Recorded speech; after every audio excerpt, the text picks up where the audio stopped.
Hello, I'm ArchieLuxury and welcome to the program, fuckers. Welcome to the program. And today's question is, does Rolex retain its value?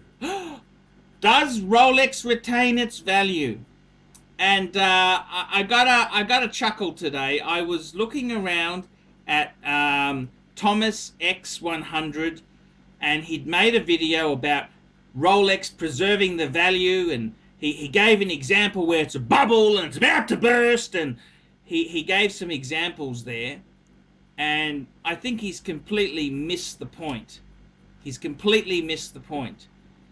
And my point is this: you never want to buy new.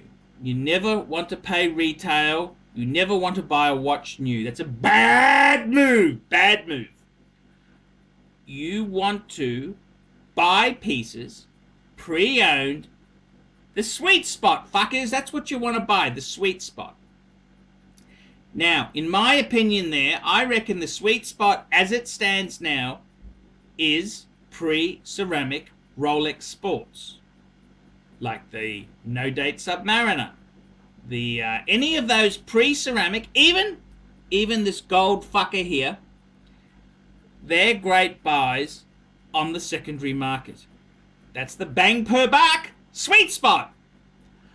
I wouldn't necessarily be buying a new one. And I got to tell you this, the hilarious thing is Thomas was saying that, someone who bought a solid gold Yachtmaster,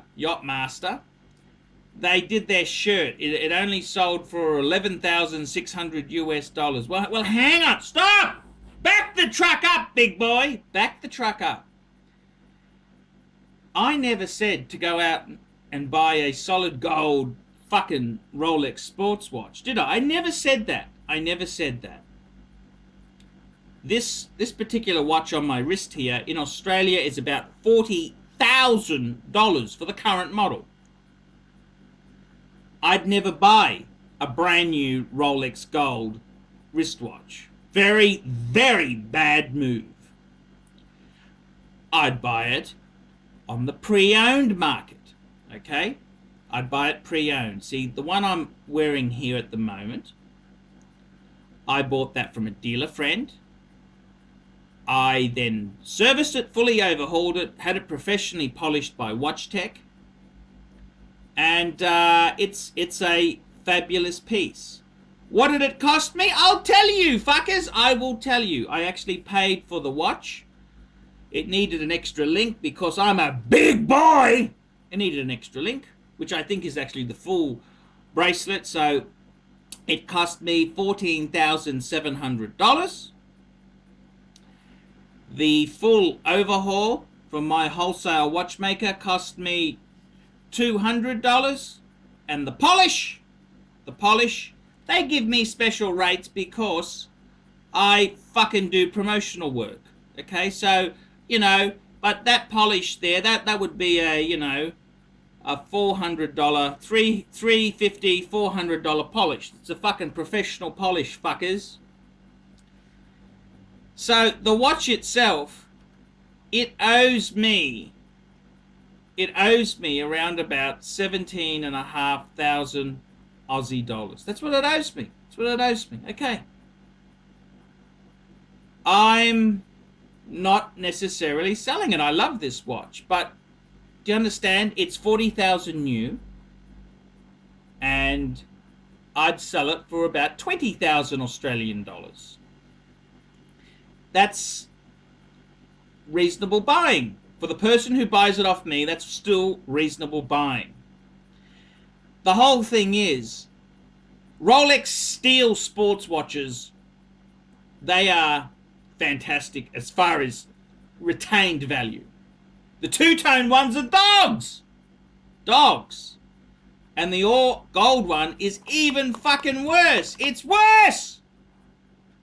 The secret is, if you're going to buy two-tone, you buy it on the pre-owned market. A good friend of mine, Gregory Kinder, just bought a two-tone Submariner, 2004, no holes case, two-tone sub. I was wearing it, and that was about $8,200 Australian. Not much more than a Rolex Submariner date in steel. Not much more. Great bang per buck on the two-tone in the secondary market. Brand new, that watch is about $14,000 to $15,000. So very good buying pre-owned. My friend Brian in Melbourne from Zircon Debt Recovery. He Zircon Security and Debt Recovery. He bought actually it was from a client. He was assisting maintaining their lifestyle. He bought a 1-year-old ceramic for about $9,000. Two-tone Submariner, blue. Not bad buying, Brian. Actually, 9,500 Aussie dollars. Not bad buying. This is the whole thing. You've really got to always buy pre-owned. If you're going to buy new, the Daytona, that's okay. Submariner's not too bad. The GM, not too bad. But you're much better off to buy pre-owned. If you want to buy a piece without losing, you've got to buy pre-owned. There's no joys in paying full retail for something. You will do your fucking ass. Gold pieces especially. Gold pieces especially. And I got to say this in all honesty to you. Thomas X100, he was talking about the Rolex solid gold Yachtmaster. Yachtmaster 1. You got to understand, the Submariner with the blue dial is the one to have. The Yachtmeister, they're a great watch, but they've become soft. They're a little bit soft because the Yachtmaster 2 has come out and the Sub is just cooler with the blue dial. So you got to pick your model. Sometimes some models can be not as good investments as other pieces. At the time when the original buyer would have bought that Yachtmaster, it would have been similar in price to a solid gold Submariner. But the Submariner, my friend's Kenny Nguyen, Jewelers on Time, he had a 2004 solid gold Submariner, which he sold for $18,500. Okay? That was a 2004. So you got to pick the model. Some models don't do so well. Other models do better. The other thing is, does Rolex retain its value? Well, you got to be smart about these things, okay? Even my Patek. Look at my Pateks, right? You got to fucking buy wisely. My white gold Patek, when I originally bought that, I paid 13,500 Aussie dollars. The box was another 500. The certificate was another $150. The leather strap, I got an original Patek leather strap. They were a couple $100. Very expensive. I sold it for 20. See, brand new, they're about low 30s. So if I would have bought that Patek new, I still would have lost money. But because I bought it pre-owned and had it for a while and chose the right fucking model, I made a little bit of profit. The same can be said. You got to be wise. You can't just pick any Rolex or any fucking Patek. Certain models retain more value and go up. Other models are dogs. Cellini, Rolex Cellini. That's Rolex's dress watch range. They don't hold their value like a sports Rolex. Okay, they on the secondary market, Patek has had some ugly models like the Ellipse.